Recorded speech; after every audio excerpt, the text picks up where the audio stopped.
प्रभु यीशु मसीह के सामर्थ्य जलाली नाम में आप सबको जय मसीह की। आइए सारे अपनी अपनी आंखों को बंद करें, प्रार्थना करेंगे। हे मेरे परमेश्वर यहोवा, मैं तेरी सामर्थ को मांगता हूँ जी, जितने मेरी प्रार्थना को सुन रहे, जितने मेरे वचनों को सुन रहे जी, आज वचन हर एक से बात करने पाए, जिनके जीवनों को बदलने पाए जी, तेरा वचन सामर्थ के साथ इनके जीवनों में काम करे। जो भी वचन सुने प्रभु जी, 100 गुना फल लेकर आने पाए मेरे परमेश्वर। पवित्र आत्मा जी, आप इनसे बात करना, इनके हर एक के जीवनों में जो जो परेशानी उनको समझने में इनकी सहायता रखना, जो इनके काम रुके जी उनको समझ में आने पाए जी। प्रार्थना को अपने सुना परमेश्वर धन्यवाद करते, यीशु नासरी के नाम मांगते हैं, आमीन। हम वचनों में जाएंगे। आप निकालें मेरे साथ व्यवस्था विवरण 28 अध्याय उसका 15वां पद।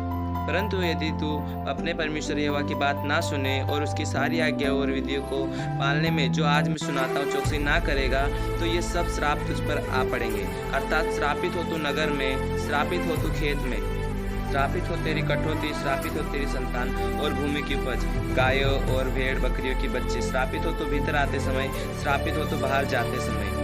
हालेलुया है मेरे प्रियो। देखो यहाँ पर परमेश्वर का वचन क्या होता है, आप जब परमेश्वर की आज्ञा को टालते हो तो आपके जीवन में आशीष नहीं श्राप चलता है। श्राप आपके जीवनों में काम करता है और वही श्राप आपके आशीष का कारण नहीं बन सकता।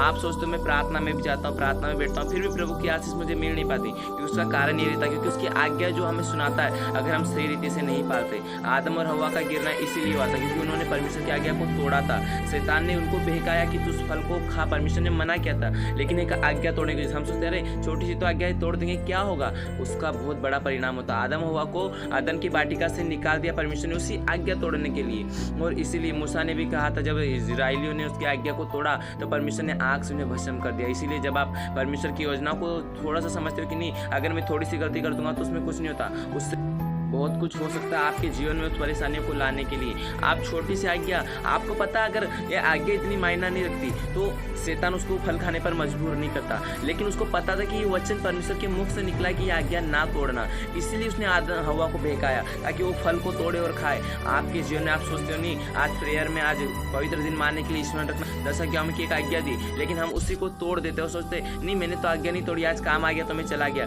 लेकिन वो शैतान जानता है कि अगर इसने आज्ञा तोड़ी परमेश्वर से क्रोध करेगा और इसके जीवन में जो आशीष उन्हें देना है वो नहीं दे पाएगा। इसलिए जो आपके जीवन में कमी घटी रहती वो इसी कारण नहीं हो पाती क्योंकि आपने परमेश्वर की आज्ञाओं को नहीं माना, उसको तोड़ दिया है। इसीलिए आपके जीवन में रुकी हुई आशीष से आगे नहीं बढ़ रही। आप प्रार्थनाएं कर रहे हो, घुटने टेक रहे हो, लेकिन जो वचन बोलता है परमेश्वर ने क्या बोला, मैं अपने वचन से बाहर होकर कुछ भी नहीं करता हूँ। जो कुछ आप वचन में करते हो वही आगे चलकर आपके काम में आता है, आपके जीवनों में फल लाता है। इसीलिए मेरे प्रियो, आप वचन को ध्यान से समझो, उसकी आज्ञाओं को मानो, जो जो परमेश्वर बोलता है।